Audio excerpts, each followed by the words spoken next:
अस्सलाम वालेकुम वरहमतुल्लाहि वबरकातुहू। बहुत खूबसूरत जानकारी के साथ मैं पीर तरीक़त सूफ़ी सैयद आफ्ताब अली शाह लतीफ़ रज़ा की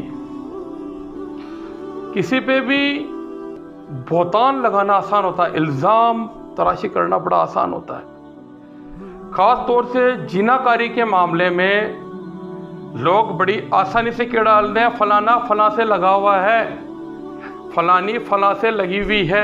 ये मैं बता देना चाहता हूँ, बहुत बड़ा गुनाह है।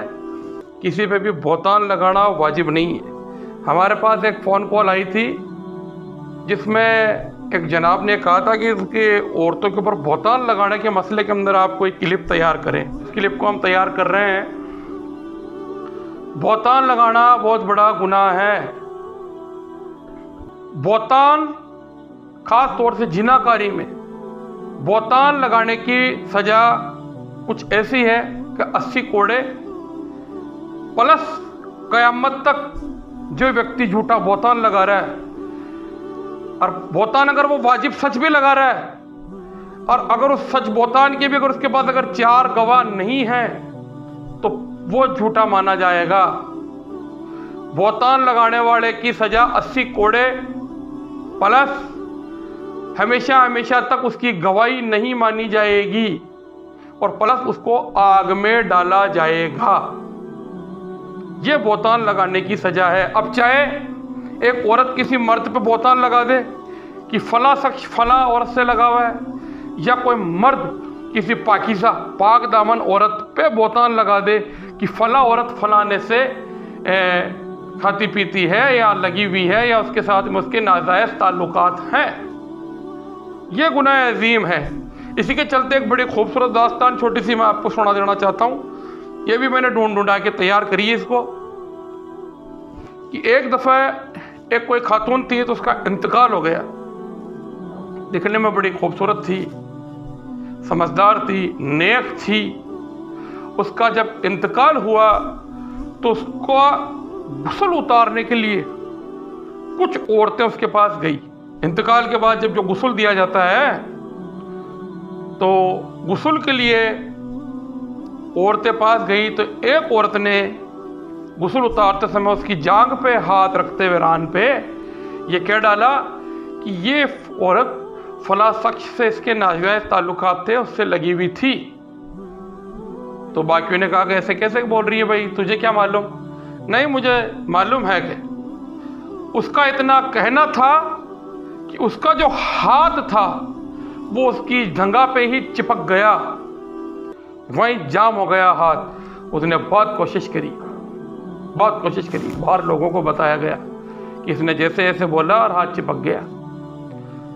तो अब वो अल्लाह से तौबा करे, माफ़ी करे, लेकिन अब कुछ नहीं, बस वो चिपक गया जो चिपक गया। तो बाहर से भी अंदर औरतें आई, कुछ समझदार लोगों ने ये बात रखी कि ऐसा करो कि बहुत टाइम निकल गया था, मतलब जैसे कि 10-15 घंटे बीत नहीं चुके थे उस हाथ को चिपके हुए। खूब उसमें जिद्दोजहद कर ली थी, खूब जो भी उनसे कलाकारी होनी थी, केमिकल लगाने थे, जो भी करना था उन्होंने सब करी, लेकिन वो हाथ वहाँ से नहीं छूटा। तब ये फैसला लिया गया जो औरत है उसके हाथ को अलग किया जाए, काटा जाए, काट के लाश को दफन किया जाए। तो जो औरत के जो मर्द लोग थे घर में, जैसे उसका शौहर था, उसके जो भी परिवार के जो लोग थे, उन्होंने कहा नहीं, हम इस लाश के पीछे हमारी औरत को माजूर थोड़ी करवाएंगे, हमारी बहू बेटू को माजूर हम नहीं होने देंगे। तो फिर ये डिसीजन लिया गया, ये फैसला किया गया कि ऐसा करो कि जहाँ हाथ चिपका हुआ है लाश का वो हिस्सा काट दिया जाए, और काट करके फिर उसको दफन दे दिया जाए। तो जो खातून थी, जो पर्दा हो चुकी थी, जो मर चुकी थी, उसके परिवार वालों ने कहा कि क्यों भाई, हम हमारे परिवार की बेटी बहू को हम क्यों इस तरीके से खंडित करेंगे, हम क्यों उसको मतलब बिगाड़ के हम दफन करेंगे। उन्होंने भी मना कर दिया कि नहीं आती समझ में, ऐसा नहीं होगा। अब मामला वहाँ का वहीं, उसी वक्त मसले को बादशाह वक्त के पास पहुँचाया गया, क्योंकि वहाँ विवाद, आपस में विवाद बढ़ गया था, जद्दोजहद हो गई थी, बहस का मुद्दा बन गया था। झगड़े के आसार बन गए थे वहां आपसी परिवारों के अंदर। बादशाह वक्त ने सारे मामले को तफसील से सुना, वहां आए और खातून के गुस्ल दिया था। वहां तो खैर क्या जाते, मर्द थे। बाकी उन्होंने ये हुक्म दिया कि इस औरत को जो शरीयतुल हुक्म है उसके अनुसार 80 कोड़े मारे जाएं। तो उसको उसी जगह 80 कोड़े मारने का फैसला हुआ। उससे पहले बादशाह वक्त ने पूछा, क्या तुम्हारे पास कोई गवाह है?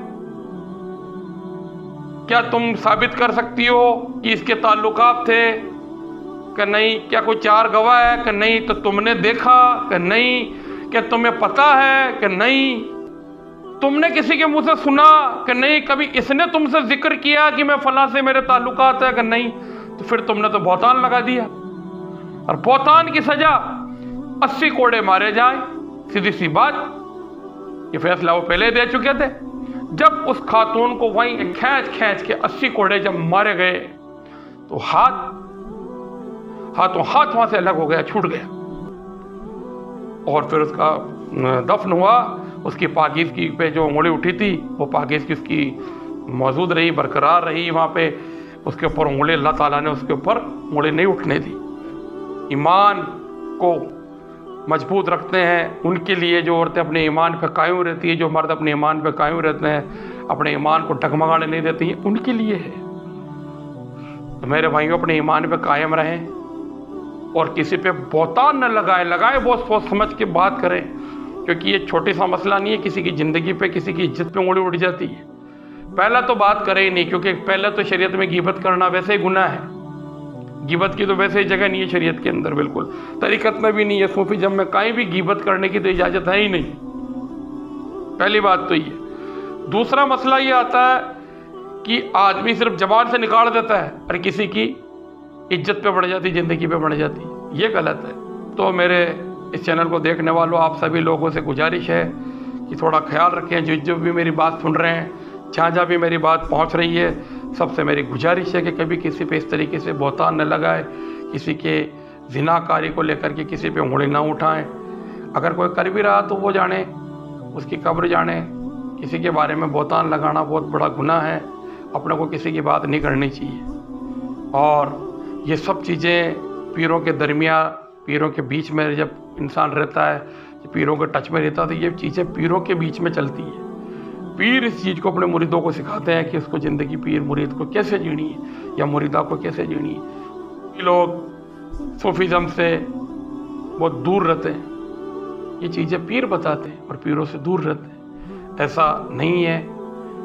दूर मत भगो, सिलसिले में जुड़ो, पीरों की निस्बत से जुड़ो, पीरों से निस्बत कायम करो, अपना पीर कायम करो, कायम करो। पीर से जानकारी लो, पीर से अच्छे बुरे इखलाकों के बारे में, तौर तरीक़ों के बारे में, बेट उठ के बारे में, हर चीज़ के बारे में जानकारी लीजिए, बात कीजिए। आप पूछोगे तो वो बताएंगे, नहीं पूछोगे तो कौन से पीर फालतू है जो चिल्लाते फिरेंगे राह के अंदर, रस्तों के अंदर। आप पूछोगे तो वो बिल्कुल आपको समझाएंगे, बताएंगे।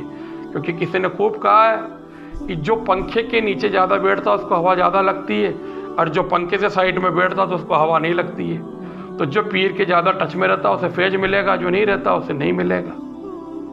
और ज़रूरी नहीं है कि आप मुरीद हो गए, मुरीद होने के बाद मतलब आप पीर के संपर्क में ही नहीं हो, पीर के टच में ही नहीं हो, और फिर आप क्यों साहब मैं तो मुरीद और मुझे फैज नहीं मिलता। तो पीर के टच में रहना ज़रूरी है। आप उनसे राब्ता कायम रखिए, अपने राब्ते को ख़त्म न करें। ऐसा नहीं है कि सिजरा ले लिया और अब मुलाकात क़यामत के दिन हो जाएगी, ऐसा नहीं है। उनसे राब्ता कायम रखें, उनसे मिलते जुलते रहें, फ़ोन वगैरह करते रहें, उनके बाद आते जाते रहें, उनकी खानगाहों पे आया जाया करें। जो बुज़ुर्ग आपके दादा मियाँ, परदादा मियाँ जो वफ़ात हो चुके, जो दुनिया से रुखसती हो चुकी, जो पर्दा हो चुके हैं, वो जाएँ, दुरूद फातिहा पढ़ें। मेरी ये जानकारी आपको कैसे लगी, मेरी ये बात आपको कैसे, इसमें आप कोई भी अगर मुझे सजेशन देना चाहें तो स्क्रीन पे मेरे नंबर चलते हैं, आप मुझे दे सकते हैं। और मेरे चैनल को लाइक करें, शेयर करें, देखें, दूसरों को भी शेयर करें, सब्सक्राइब करें, इसको फैलाएं ताकि ये बातें सब लोगों तक पहुँचे, सब बहन बेटियों तक पहुँचे। और मैं आप सभी हज़रात के लिए दुआ करूँगा, आप सभी से दुआ की दरख्वास्त। अस्सलामु अलैकुम व रहमतुल्लाहि व बरकातुहू।